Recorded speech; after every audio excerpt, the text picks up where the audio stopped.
Hey, salut à tous, c'est Camille pour le Pro de la Réno, j'espère que vous allez bien mes petits bricolos d'amour. Alors, mais aujourd'hui, qu'est-ce qu'on fait? Aujourd'hui, on va se faire du ratissage, on va ratisser, je sais pas si tu te rappelles, tous les murs où il y avait du crépi, pseudo-crépi, mais avant ça, générique.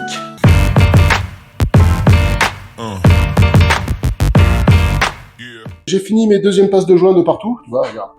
C'est beau. J'ai quand même passé plus d'un sac. Hein. Voilà, et donc j'allais m'apprêter à passer le primaire. Donc tu vois, pour passer le primaire, tu vois, j'ai trouvé ça, c'est même pas le bon manchon qui va sur le bon rouleau, mais on s'en tape, ça marche, tu vois, ça roule. Hein. Je vais me mettre le primaire qui est là, le produit, le PRB qui va bien, il est multi-support. Et après on va mettre ça, mon enduit de rebouchage. Alors, rebouchage, adhérence renforcée, séchage rapide, excellente glisse, enfin bref, tu vois, je peux m'en servir pendant 2 heures et il sèche au bout de 5 à 6 heures. J'ai peur que l'enduit, tu sais, accroche pas correctement sur le support, bien que il y ait des aspérités. Il y a des aspérités de partout et tout. J'ai passé un coup d'aspi, il y avait l'aspi de la girafe. Donc là, je vais passer un coup de primaire. Et après, séchage, je crois qu'ils disent une demi-heure, 1 heure. Et après, j'applique mon enduit, quoi. Donc par contre, il faut faire attention, quand vous utilisez du primaire, dites pas, tu sais, je vais primériser tous mes murs partout, comme ça c'est fait, et puis on n'y revient plus. Le primaire, ça a une efficacité, disons, de 24 heures à peu près. Voilà, donc si tu primérises un mur, faut que dans la journée ou le lendemain, tu vois, il faut que tu aies fait quelque chose sur le mur, parce que sinon ton primaire il servira plus à rien, il faudra que tu repasses. Donc c'est pour ça que je vais me faire, moi, tu vois, tout ce grand pan de mur là.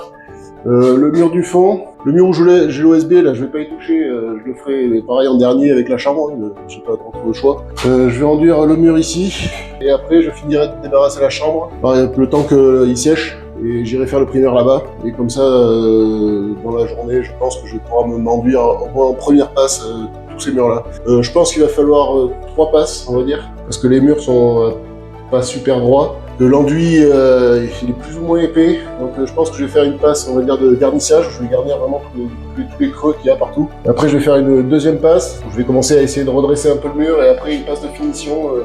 Et après, je ponce moi entre chaque passe. Le petit camion, le petit rouleau. Allez, je prends le primaire.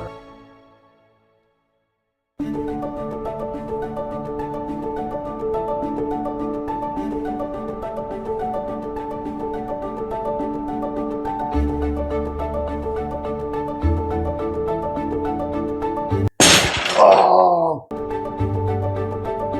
voilà, donc j'ai primérisé mes 3 murs. Donc je vais aller débarrasser ma chambre là-bas, et puis je te reprends quand on fait l'enduit. Ce que je t'ai expliqué tout à l'heure avec l'enduit, avec le primaire, pardon, c'est, tu sais, qu'il faut le mettre pour éviter que le support n'absorbe l'eau de ton produit que tu vas mettre. Et du coup, c'est ce qui fait que ça va améliorer l'adhérence, en plus du pouvoir collant qu'il a quand il est frais. Et typiquement, là, j'ai le cas de figure. Où, tu vois, là, j'ai la tortille du mur qui a été peinte. Et là, il n'y avait pas de peinture. Regarde. Tu vois là où je passe quand j'applique le primaire, ça veut dire que le mur absorbe le primaire. Là, si je mettais pas de primaire, quand j'allais appliquer mon enduit, le mur allait pomper l'eau de mon enduit. Et du coup, il aurait moins bien tenu. Il aurait pas séché correctement, et ça aurait pas fait du bon boulot, quoi. C'est pour ça, l'intérêt de la chaîne, c'était ça, de montrer, tu vois, aux clients toutes les étapes que vous voyez pas en temps normal. Tu fais venir un peintre, tu lui dis, je veux les murs lisses, le mec, il va faire son chantier, et tu vas revenir, les murs sont lisses, tu sais pas ce qui a été fait. Et puis, il y a des fois, tu vas dire au peintre, ah, votre devis, il est cher, comparé à un autre. Tu vois, mais il y en a un, peut-être qu'il a pensé qu'en voyant votre mur, il fallait du primaire d'accrochage pour pouvoir appliquer son enduit, que l'autre, il le prévoit pas. Et dans le prix, vous allez avoir le matériel, le primaire.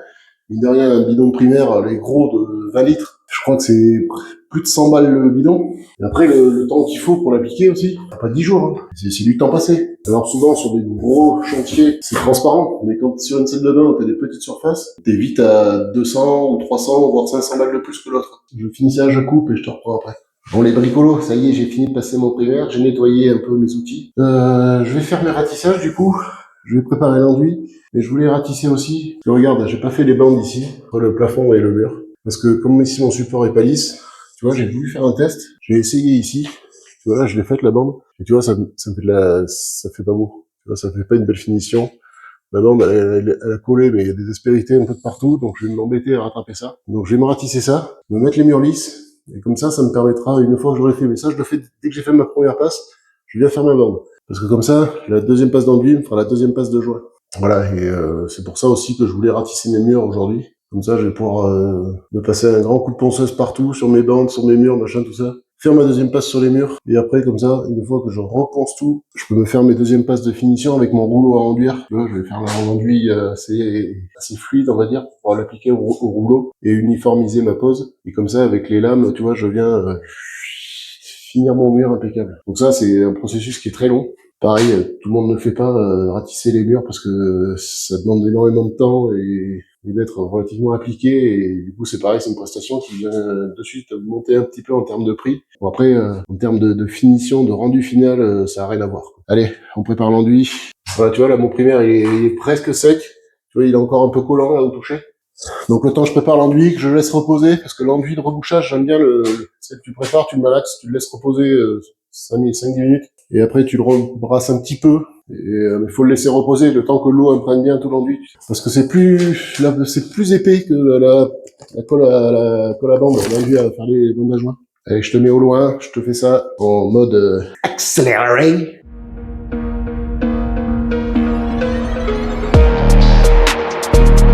Tu vois, il reste sur ma spatule.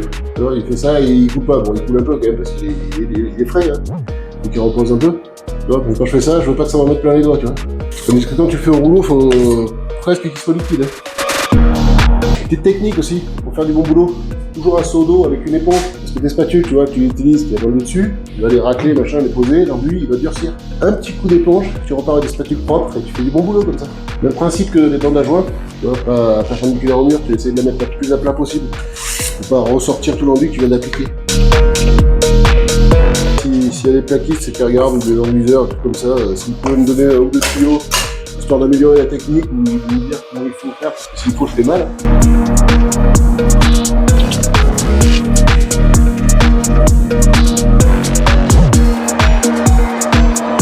Je vais reboucher tous les trous.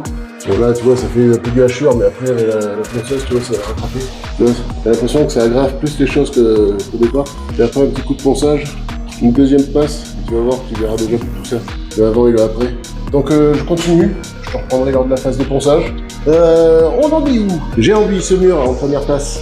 Ça n'a pas fini de sécher encore. Donc je l'ai pas poncé, je l'ai bien gratouillé, tu vois, partout j'ai sorti toutes les petites bosses que j'avais, tu sais, les coups de spatule et tout. Voilà, j'ai tout gratouillé ça.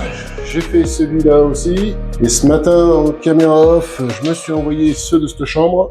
Donc tu vois, il reste des petites bulles, machin, tout ça. Mais ça, c'est pas grave, ça on laisse comme ça. Voilà. Et là, je suis en train de m'envoyer la deuxième passe. Donc là, on peut bien voir la différence, tu vois, entre pas de passe du tout, une passe, avec gratouillage, toutes les bosses et les petits gratons d'enduit que j'avais. Et voilà la deuxième passe.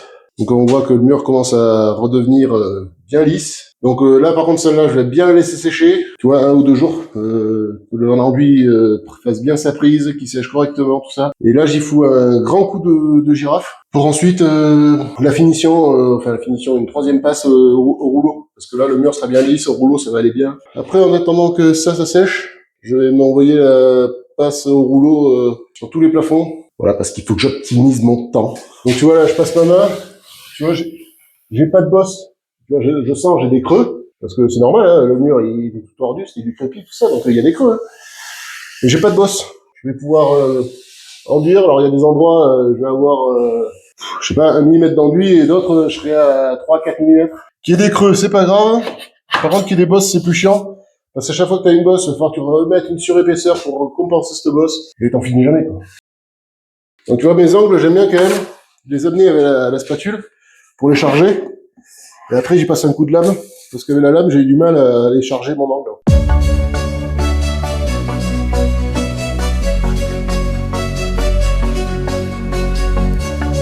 Je suis au fond du seau. Ah, c'est de la bonne. C'est de la bonne, elle est moins chère, elle est légale.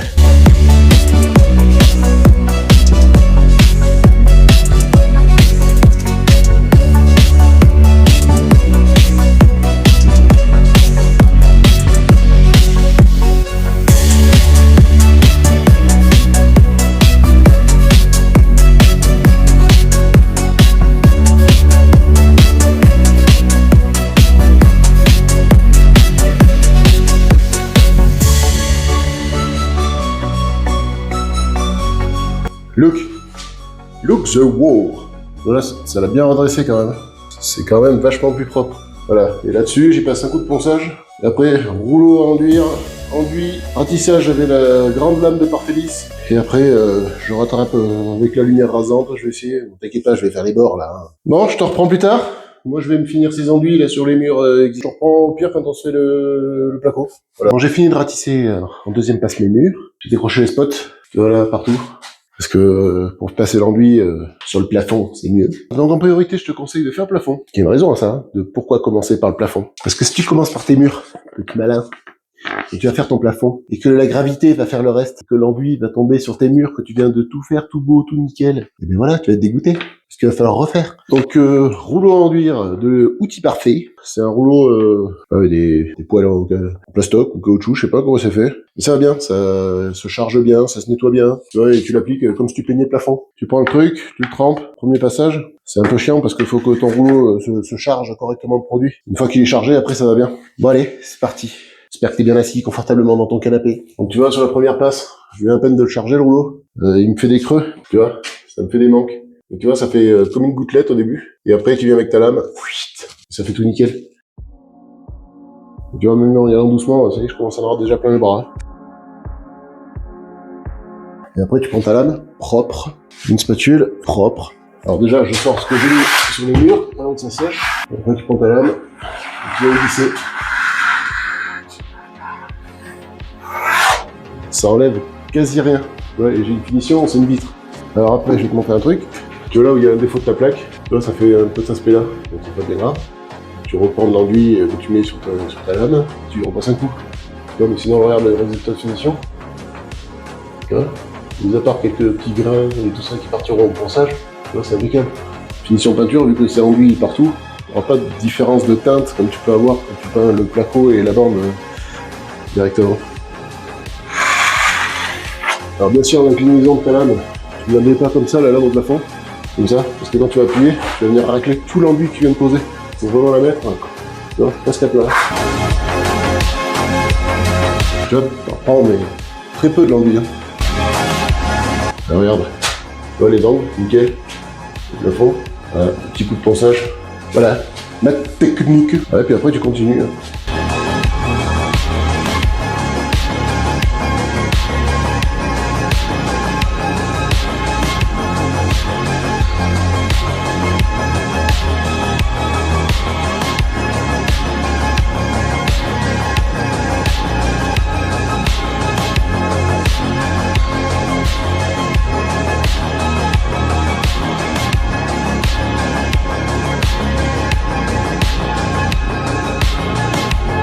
Voilà, valou, le petit plafond ratissé.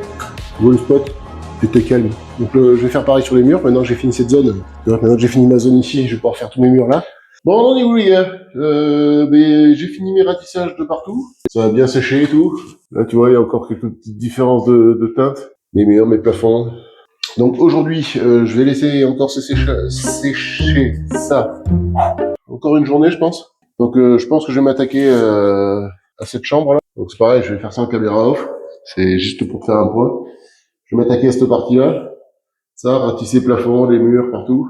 Et après, je pense que je vais m'attaquer à fermer le plafond de cette salle de bain. Parce que j'ai vérifié, bon, il me manque un sèche-serviette. Je me suis oublié l'alimentation électrique du sèche-serviette de la salle de bain. Donc normalement, avec l'aiguille et tout, ça devrait bien se passer. Et après, je fermerai ce plafond. Je vais le lainer et le fermer.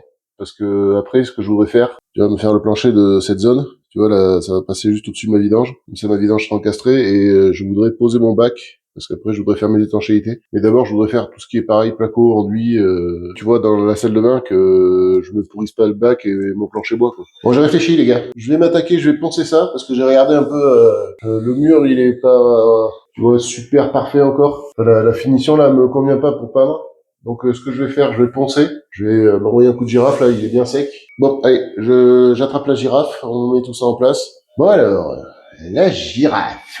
C'est pas l'animal avec le long cou, là, hein. Là, la bête. Donc voilà, c'est constitué d'un bras, tu vois, comme ça. Là, t'as ponceuse... là, c'est du 220, le grain que j'ai mis, tu vois, c'est quand même assez fin. C'est vraiment pour faire de l'état de finition, tu vois. Après ça, tu te branches sur l'aspirateur qui est vendu avec. Ça, pareil, ça se branche sur l'aspirateur. Comme ça, quand tu démarres ta girafe, tu vois, parce que ça, c'est un moteur aussi pour faire tourner le disque. Voilà, quand tu branches ça, tu le démarres, ça fait démarrer l'aspi automatiquement. Tu vois, l'aspi, il est là. Donc c'est assez lourd. Maintenant, ils en font des plus légères. Et ils en font surtout que l'aspiration, elle est tellement forte qu'en fait, la girafe, elle se tient presque toute seule au plafond, quoi. C'est pénible à passer, honnêtement, parce que, comme je te dis, c'est un vieux modèle, mais bon, après, il marche bien, et tu vois, je suis content, quoi, du taf que ça fait, quoi. Donc, regarde-moi ça, comme c'est beau, et voilà. Moi, je bosse, et j'ai les vaches au pied de l'escalier. C'est pas sur tous les chantiers qu'on a des artisans pareils, hein. Ça, je le branche sur l'aspi, après le tuyau, branchage, et là, attention, là j'ai démarré l'aspirateur, c'est-à-dire que dès que je vais allumer la machine, l'aspirateur va démarrer. Puis après, tu vois, là, et tu fais ton mal partout sur tes murs. Alors bien sûr, ça va pas dans les angles.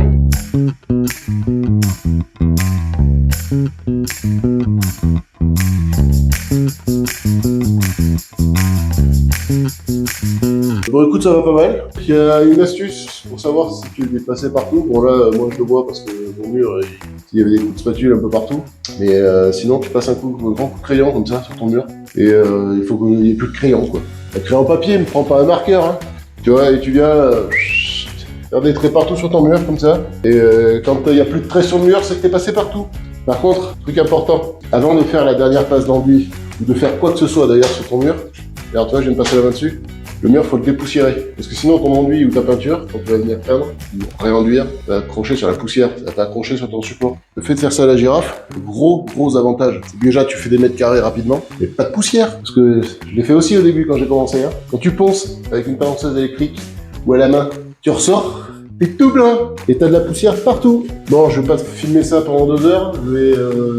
Je vais continuer à poncer le reste là. Je vais passer, je vais faire les angles à la main. Après, coup de chiffon humide, t'as mouillé, t'as trempé humide. Attention, c'est important parce que si tu viens tremper ton mur, il va falloir ton petit sèche.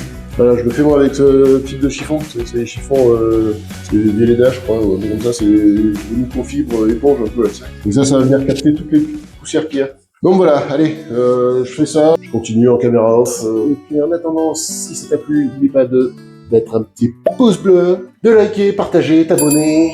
Et merci à tous, c'est ça qui nous fait vivre la chaîne, qui nous fait remonter dans les classements. Et puis moi je vous dis à une prochaine vidéo, et cœur à l'ouvrage, bonne chance pour vos projets.